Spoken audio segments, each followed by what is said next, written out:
In the bustling heart of the city's largest shopping mall, a young black teenager named Jamal was enjoying his afternoon. Dressed in a new hoodie and a pair of fresh sneakers, he had a confident stride as he browsed through the latest releases in a popular tech store. He was just like any other teen his age, excited about the new phone he'd been saving up for. After making his purchase, he walked out of the store, receipt in hand, a smile on his face. But that smile quickly vanished. As he headed towards the food court, two police officers suddenly blocked his path. Their expressions were stern, their posture intimidating. One of them spoke, his voice cold and accusatory. "Sir, we need you to stop right there. You match the description of a suspect involved in a theft." Jamal's heart dropped. He looked around, confused and scared. Shoppers started to gather, their phones already out, recording the scene. "A theft? I haven't stolen anything," he said, his voice trembling slightly.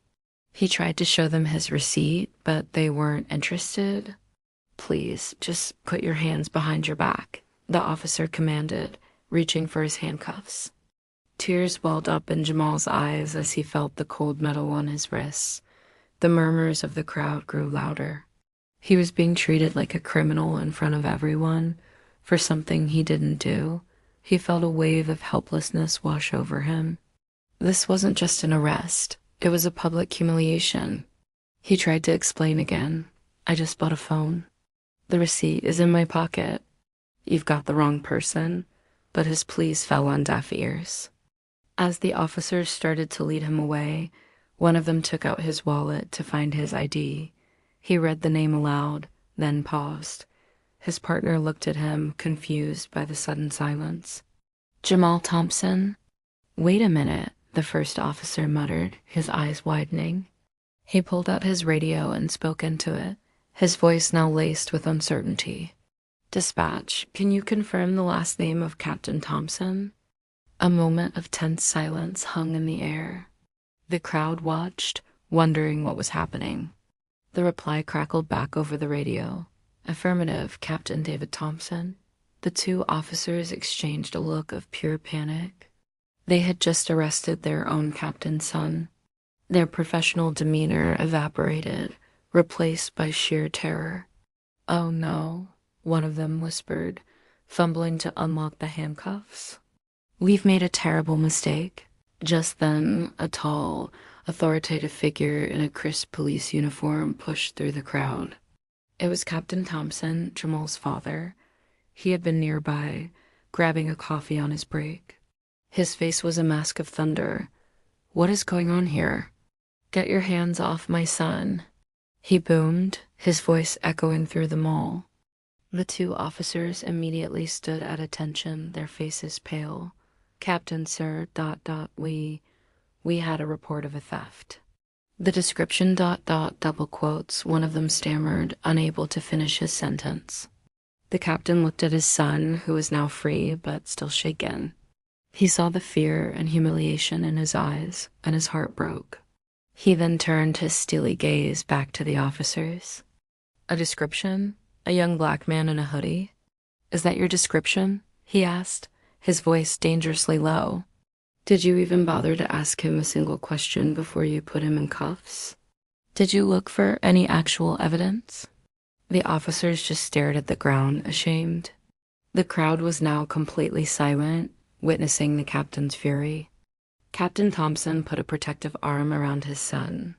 He looked at the onlookers, many still recording.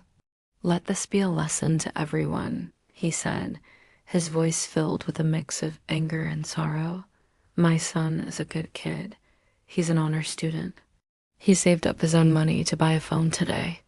But none of that mattered to these officers. All they saw was the color of his skin and the clothes he was wearing. He then addressed his son directly, his voice softening. "Jamal, I am so sorry this happened to you." "You did nothing wrong." Jamal just nodded, trying to hold back his emotions. The incident had left a deep scar. The feeling of being judged and condemned without a chance to speak was something he would never forget. The captain turned back to the two officers. You two in my office first thing Monday morning. We have a lot to discuss about procedure and prejudice. He then led Jamal away from the scene, away from the prying eyes and the whispers. The crowd slowly dispersed, but the impact of what they had witnessed lingered. The video clips of the wrongful arrest were already starting to spread online.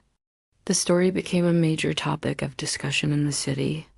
It highlighted a problem that many people faced every day, a reality that was often ignored. It sparked a necessary conversation about racial profiling within the police force and the community. Captain Thompson used the incident not just to discipline his officers, but to implement new mandatory training programs focused on unconscious bias for the entire department. A week later, Jamal walked through the same mall. This time, however, things were different. People recognized him. Some came up to him to apologize for what he went through. Others just gave him a nod of respect. He walked with his head held high, not with the same carefree innocence as before, but with a new sense of purpose. He had been through a traumatic experience, but it hadn't broken him. It had made him stronger. He knew that the world wasn't always fair, but he also knew that one person's voice, one person's story could make a difference. The incident taught everyone a powerful lesson. Never judge a person by their appearance, because you never know who they are or the story they carry. Thank you for watching. If this story moved you, please like, share, and subscribe for more content that makes you think. We'll see you in the next video.